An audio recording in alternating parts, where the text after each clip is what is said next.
Hello friends, कैसे आप सभी। उम्मीद कर रहा हूँ आप सभी लोग अच्छे होंगे और आपकी तैयारी अच्छी चल रही होगी। आपकी क्लास में हिस्ट्री चल रही है और आपके कंप्लीट 5 चैप्टर हो चुके हैं और आज आपका 6वां चैप्टर स्टार्ट होने जा रहा है। जो भी फ्रेंड्स इस चैनल पर नए हैं वो प्लीज़ प्ले लिस्ट में जाकर पहले आप 5 चैप्टरों को कंप्लीट कर लीजिएगा और साथ ही साथ जो टॉपिक आते जा रहे हैं उन्हें भी याद करते चलिएगा। कोई भी टॉपिक आपको छूना नहीं है क्योंकि आपका जैसे एग्जाम आए और उस एग्जाम में आप बेहतर से बेहतर कर पाएँ। तो मेरा यही टारगेट है कि आपको जल्द से जल्द हिस्ट्री कंप्लीट करा दी जाए ताकि आप अपने एग्जाम में अच्छा स्कोर कर पाओगे। चलिए फ्रेंड्स, आज हम क्लास स्टार्ट करते हैं। चैप्टर 6 को स्टार्ट करने जा रहे हैं और चैप्टर 6 में हम पढ़ने जा रहे हैं ब्राह्मण साम्राज्य। किसके बारे में पढ़ेंगे? आज हम ब्राह्मण साम्राज्य के बारे में पढ़ेंगे। चलिए फ्रेंड्स, देखते हैं एक एक क्वेश्चन को, वन बाय वन हर एक क्वेश्चन पर ध्यान देंगे और जो भी डाउट हो अगर आपको तो हमें आप कमेंट बॉक्स में जाकर के पूछ लीजिएगा। ब्राह्मण साम्राज्य में हम अगर बात करें तो सबसे पहला क्वेश्चन से स्टार्ट करते हैं कि पुष्यमित्र शुंग ने मगध पर शुंग वंश की नींव डाली थी। शुंग वंश की जो नींव डाली थी वो किसने डाली थी? वो हम आपको लास्ट में भी बता चुके हैं कि शुंग वंश की स्थापना किसने की थी? पुष्यमित्र शुंग ने की थी। वह मौर्य का सेनापति था। वह किसका सेनापति था? शुंग वंश, पुष्यमित्र शुंग, ये मौर्य का सेनापति था और ये किस जाति का था? ये ब्राह्मण जाति का था। नेक्स्ट क्वेश्चन, शुंग शासकों ने अपनी राजधानी विदिशा में स्थापित की। क्वेश्चन पूछ लिया जाए कि शुंग शासकों ने अपनी राजधानी कहाँ स्थापित की थी, तो वो की थी विदिशा में। नेक्स्ट क्वेश्चन क्यों चलते हैं, शुंग काल में पहली स्मृति ग्रंथ मनुस्मृति की रचना की गई है। क्वेश्चन पूछा जाए कि शुंग काल में पहली स्मृति ग्रंथ की रचना कौन सी की गई थी, तो वो की गई थी मनुस्मृति। कौन सी? मनुस्मृति की रचना की गई थी। नेक्स्ट क्वेश्चन, इंडो यूनानी शासक मिनांडर को पुष्यमित्र शुंग ने पराजित किया। इंडो यूनानी शासक ने किसको पुष्यमित्र शुंग ने पराजित किया था? तो इंडो यूनानी शासक जिसका नाम था मिनांडर, उसको किसने पराजित किया था? उसको पराजित किया था किसने? पुष्यमित्र शुंग ने। नेक्स्ट क्वेश्चन, पुष्यमित्र शुंग ने पतंजलि से 2 अश्वमेध यज्ञ कराए। क्वेश्चन पूछा जाए कि पतंजलि से 2 अश्वमेध यज्ञ किसने कराए, तो वो कराए थे पुष्यमित्र शुंग ने। चलिए फ्रेंड्स, उम्मीद कर रहा हूँ आपको ये सारे क्वेश्चन समझ में आ रहे होंगे। इसी प्रकार से हम सभी क्वेश्चन को धीरे धीरे देखते चलेंगे। नेक्स्ट क्वेश्चन क्यों चलते हैं, पुष्यमित्र शुंग को कलिंग नरेश खारवेल ने पराजित किया। अब पुष्यमित्र शुंग को किसने पराजित किया था? वो कलिंग का एक राजा हुआ करता जिसका नाम था क्या? खारवेल। इसने किसको पराजित किया? पुष्यमित्र शुंग को पराजित किया। किसने? खारवेल ने। भरहुत स्फूत का निर्माण पुष्यमित्र शुंग ने करवाया। अगर क्वेश्चन ये पूछा जाए कि भरहुत स्फूत, ये नाम जरा ध्यान से देखिएगा, भरहुत स्फूत का निर्माण किसने करवाया था? तो पुष्यमित्र शुंग ने करवाया था। नेक्स्ट क्वेश्चन क्यों चलते हैं, शुंग वंश का अंतिम शासक कौन था? शुंग वंश का अंतिम शासक देवभूति। कौन था? देवभूति। नेक्स्ट क्वेश्चन, शुंग वंश का अंतिम शासक देवभूति था। इसकी हत्या किसने करवाई थी? इसकी हत्या 73 ईसा पूर्व में वासुदेव ने कर दी और मगध की गद्दी पर कण्व वंश, किस वंश की? कण्व वंश की नींव डाली। किसने? वासुदेव ने। वासुदेव ने जो शुंग वंश का अंतिम राजा हुआ था देवभूति, उसकी हत्या 73 ईसा पूर्व में की और इसने मगध की गद्दी पर किस वंश की स्थापना की? कण्व वंश की स्थापना करी। नेक्स्ट क्वेश्चन क्यों चले, कण्व वंश का अंतिम राजा कौन था? कण्व वंश का अंतिम राजा कौन था? सुशर्मा। कौन था? सुशर्मा था। सुशर्मा की हत्या कितने ईसा पूर्व हुई थी? 60 ईसा पूर्व में। किसने की थी? सुमुख ने कर दी। और सुमुख ने किस वंश की स्थापना की? सुमुख ने सातवाहन वंश की स्थापना की। तो क्वेश्चन पूछा जाएगा, सुशर्मा की हत्या कितने ईसा पूर्व में सिसुक ने की? तो 60 ईसा पूर्व में सिसुक ने की। किसने? सिमुक। इसका नाम है सिमुक। ओके। और इसने किस वंश की नींव डाली? इसने सातवाहन वंश की नींव डाली। नेक्स्ट क्वेश्चन क्यों चलते हैं, सातवाहन वंश की राजधानी प्रतिष्ठान थी। अगर सातवाहन वंश की राजधानी पूछा जाए तो क्या थी? प्रतिष्ठान थी। जो कहाँ, किस नदी के किनारे स्थित है? ये गोदावरी नदी के किनारे। ये कहाँ स्थित थी? महाराष्ट्र में। गोदावरी नदी के किनारे कहाँ स्थित थी? महाराष्ट्र में। नेक्स्ट क्वेश्चन, सातवाहन वंश की भाषा प्राकृत, लिपि और ब्राह्मी थी। सातवाहन वंश की भाषा पूछी जाए तो वह है प्राकृत, दूसरी है लिपि, तीसरी है ब्राह्मी। नेक्स्ट क्वेश्चन, सातवाहनों में मात्र सत्तात्मक सामाजिक व्यवस्था थी। क्वेश्चन पूछा जाए कि सातवाहनों में कौन सी सामाजिक व्यवस्था थी, तो वो थी मात्र सत्तात्मक। कौन सी व्यवस्था? मात्र सत्तात्मक व्यवस्था, सामाजिक व्यवस्था थी। ये सिक्का ढालने में जिस शीशे का प्रयोग करते थे वह रोम से मंगाया जाता था। कौन? सातवाहन वंश के जो शासक हुआ करते थे वो सिक्का डालने में जो शीशा प्रयोग करते थे वो कहाँ से मंगाते थे? वो रोम से। रोम कहाँ पड़ता है? रोम पड़ता है आपका इटली में। ठीक है, चलिए नेक्स्ट क्वेश्चन क्यों चलते हैं। नेक्स्ट क्वेश्चन है, ब्राह्मणों को भूमि दान में देने की प्रथा का आरंभ सातवाहन वंश के शासकों ने किया। अगर ये पूछा जाए कि ब्राह्मणों को भूमि दान में देने की प्रथा का आरंभ किस वंश के शासकों ने किया, तो वो किया था सातवाहन वंश के शासकों ने। नेक्स्ट क्वेश्चन क्यों चले, गौतमी पुत्र सतकर्णी इस वंश का सबसे शक्तिशाली राजा था। किस वंश का? सातवाहन वंश का। सबसे शक्तिशाली राजा कौन था? गौतमी पुत्र सतकर्णी। सतकर्णी किसका पुत्र था? गौतमी पुत्र था, जिसका नाम था सतकर्णी। सातवाहन वंश का सबसे शक्तिशाली राजा हुआ है। इसे पुराणों में कृष्ण का पुत्र कहा गया है। किसको? सतकर्णी को। सतकर्णी को कृष्ण का पुत्र कहा गया है किसमें? पुराणों में। तो उम्मीद करो ये सारे क्वेश्चन आपको कंप्लीट हो गए होंगे।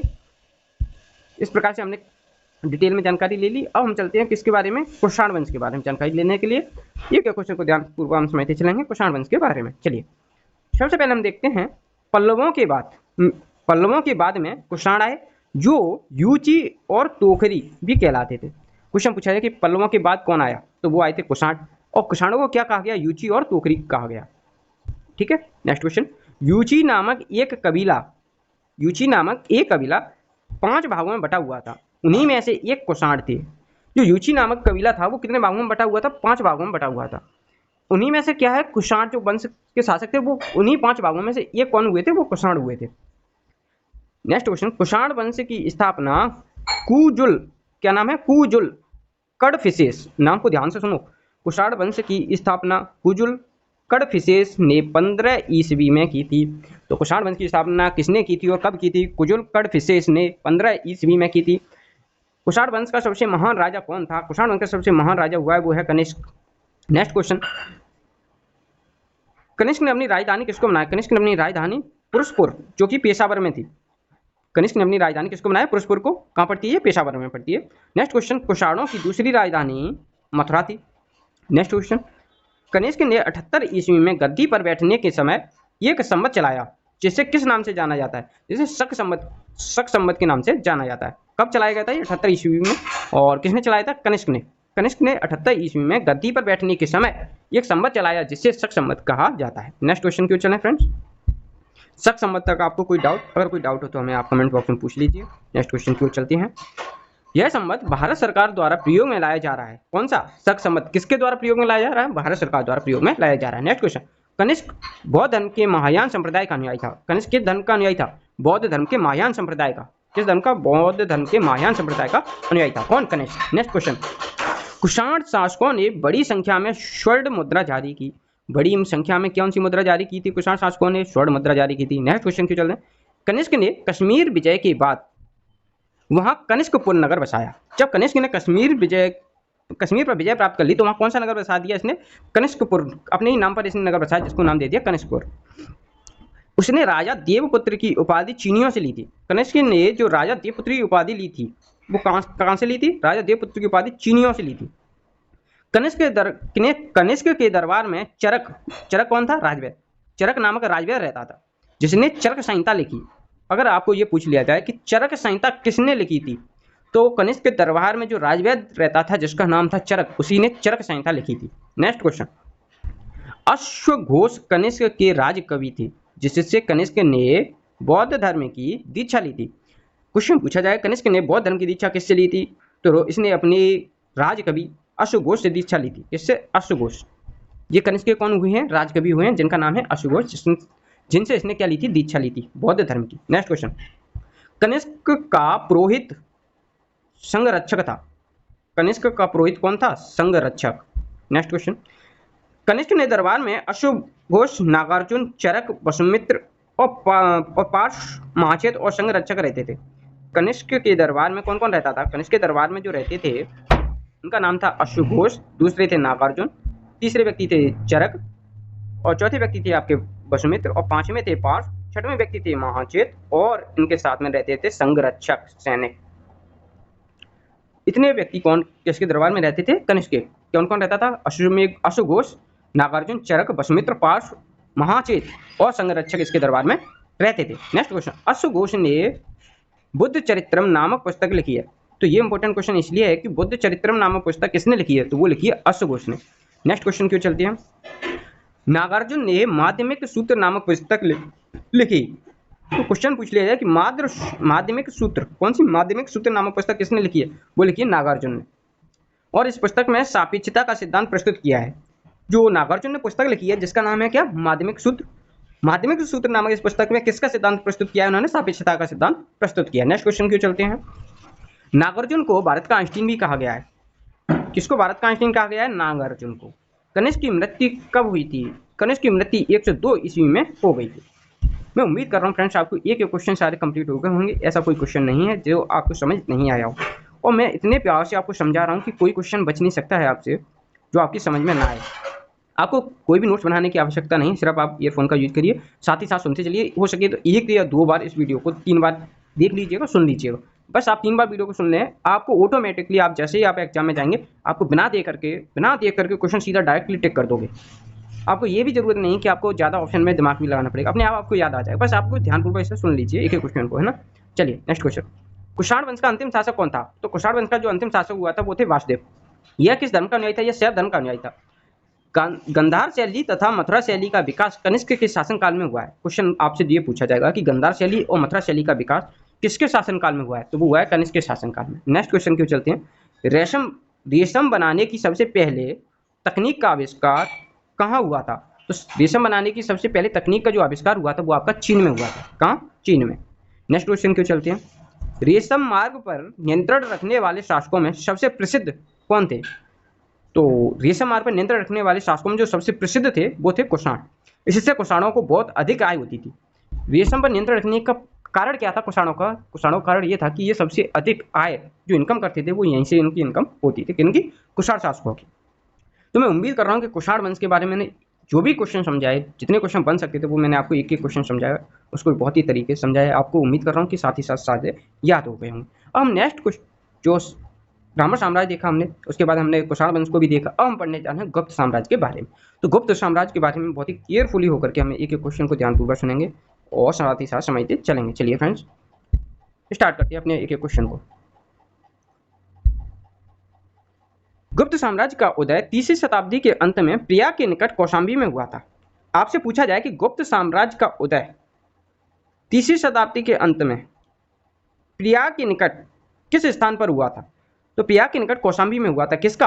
गुप्त साम्राज्य का उदय किस शताब्दी में? 3वीं शताब्दी में प्रयाग के निकट कौशाम्बी में हुआ था। किसका?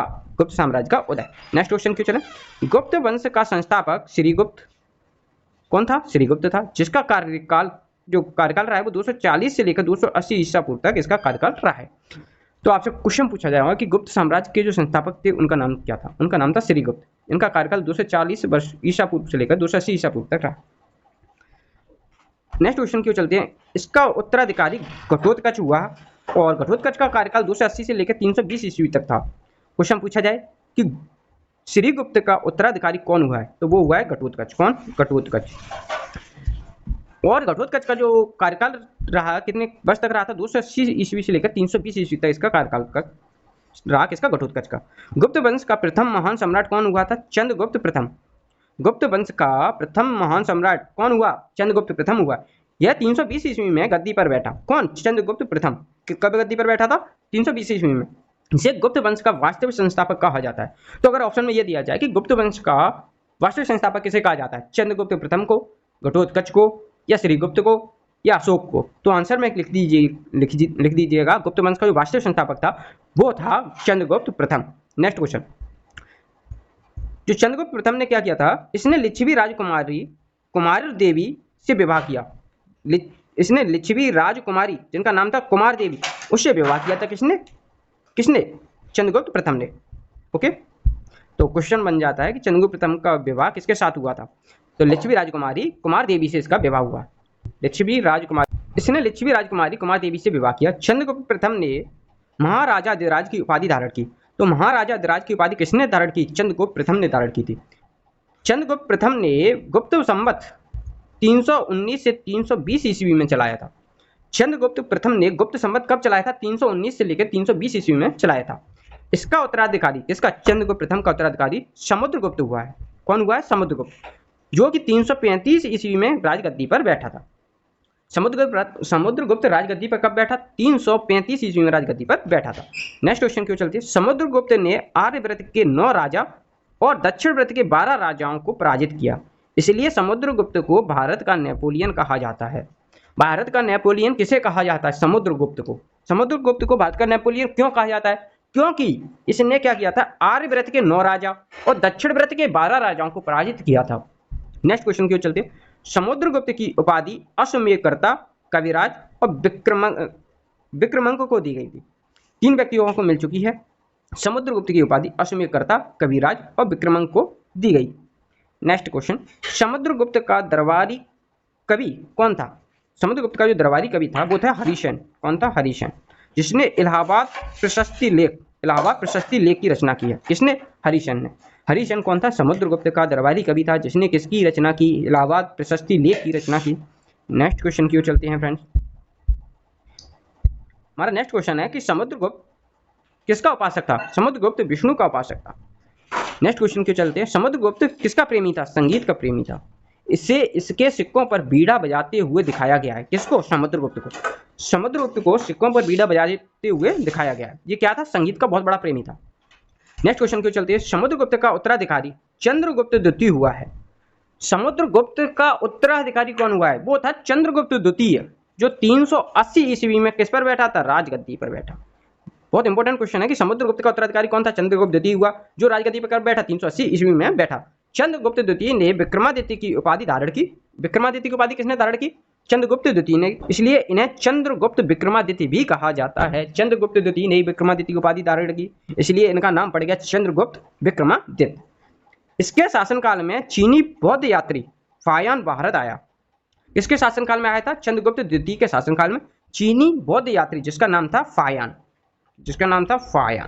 ये कहाँ आया? भारत आया। किसके शासनकाल में? चंद्रगुप्त द्वितीय के शासनकाल में। चलिए फ्रेंड्स, मैं उम्मीद कर रहा हूँ कि आपको ये सारे टॉपिक्स में, तीनों टॉपिक जो हमने आपको कवर कराए, ब्राह्मण साम्राज्य, कुषाण वंश और गुप्त साम्राज्य से रिलेटेड जो भी क्वेश्चन बन सकते थे वो इंपॉर्टेंट सारे सब क्वेश्चन मैंने आपको समझा दिए। अब ऐसा कोई भी क्वेश्चन नहीं है जो आपको एग्जाम में क्वेश्चन आए और आप उस क्वेश्चन को ना कर पाएँ। बस आप फ्रेंड्स एक काम करिएगा कि इसे 2 से 3 बार वीडियो को बस देख लीजिएगा। आपको नोट्स बनाने की आवश्यकता नहीं है। हिस्ट्री कंप्लीट होने के बाद मैं आपको हिस्ट्री के कंप्लीट नोट्स प्रोवाइड करा दूंगा, आप टेंशन ना लें। सिर्फ आप इसको ध्यानपूर्वक सुनते रहें और अपने एग्जाम में जल्द से जल्द जो एग्जाम आपके आने वाले हैं उनमें बेहतर से बेहतर स्कोर करने की कोशिश करें। तो मेरा उम्मीद है कि आप सभी को ये 4 से 5 आपके 5 चैप्टर कंप्लीट होगा। 6वां चैप्टर भी आज आपका लगभग कंप्लीट है और आपको सारी चीज़ें क्लियर हो गई होंगी। जो भी अगर आपको डाउट हो तो आप हमें कमेंट बॉक्स में पूछ लिएगा, और जो भी फ्रेंड्स हमारे नए हैं वो प्लीज़ प्ले लिस्ट में जाकर के इससे जो पहले 5 चैप्टर हो चुके हैं उन्हें बस कर लीजिए। चलिए फ्रेंड्स, मिलती है आपसे नेक्स्ट वीडियो में, तब तक के लिए बाय, टेक केयर, जय हिंद।